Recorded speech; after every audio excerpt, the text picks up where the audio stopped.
জন্য হক্কানি উলামায়ে কেরাম বাতিলের বিরুদ্ধে কথা বলে জেলখানার মধ্যে আবদ্ধ আছেন, বাতিলের সাথে মাথা নত করে নাই, ঠিক কিনা বলে?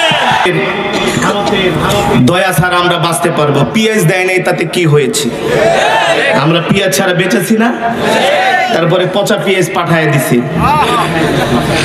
এদেশে 95% মুসলমান। ভারতের সন্ত্রাসীরা, হিন্দুত্ববাদীরা বাংলাদেশের দিকে তাকায় দেখো, বাংলাদেশের মুসলমান কত শান্তিপ্রিয়। এদেশের হিন্দুরা তারা স্কুল কলেজ ইউনিভার্সিটিতে যাবে, যদি তাদের ধর্মীয় পোশাক থেকে থাকে তারা সেটা পরে যাবে। আমার রাষ্ট্র, আমার সংবিধান তাদেরকে অধিকার দিয়েছে। একমাত্র মহান রব্বুল আলামিনের জন্য, যিনি আমাদেরকে সৃষ্টি করেছেন, ঠিক কিনা বলেন?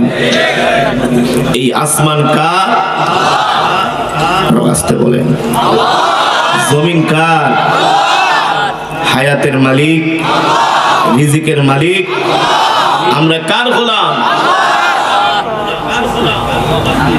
কিছু মানুষ আল্লাহর গোলাম বলতে চায় না, কারণ সে তো শয়তানের অলরেডি গোলাম হয়ে গেছে।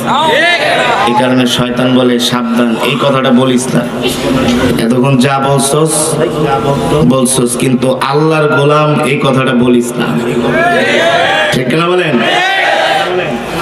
জমিনের মধ্যে কিছু শয়তানের গোলামও আছে। শয়তানের গোলাম কারা? যারা এখনো চায়ের দোকানে বসে আছে, বাসা বাড়িতে বসে আছে, টেলিভিশনের সামনে বসে আছে, যেই মজমার মধ্যে মাওলাই পাকের জবানের কালামের তেলাওয়াত হয়, এই মজমা ছেড়ে তুমি মুসলমান কিভাবে বাসায় থাকো আমাদের বুঝে আসে না। তার মানে তোমার ঈমানকে প্যারালাইসিসে ধরেছে। এই ঈমান দিয়া জান্নাতে যাওয়া তো দূরের কথা, জান্নাতের জানালার কাছেও যেতে পারবে না। জান্নাতে যেতে হলে ঈমানের পরীক্ষা দিতে হবে। জান্নাতটা টাঙ্গাইলের চমচম না, বগুড়ার দই না, এত সোজা না। জান্নাতটা মনে করো না টেকের হাটের রসমালাই।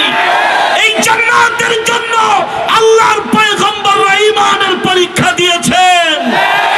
আল্লাহর সন্তুষ্টির জন্য জিহাদের ময়দানে সাহাবায়ে কেরাম শাহাদাত বরণ করেছেন। এই দ্বীনের জন্য হক্কানি উলামায়ে কেরাম বাতিলের বিরুদ্ধে কথা বলে জেলখানার মধ্যে আবদ্ধ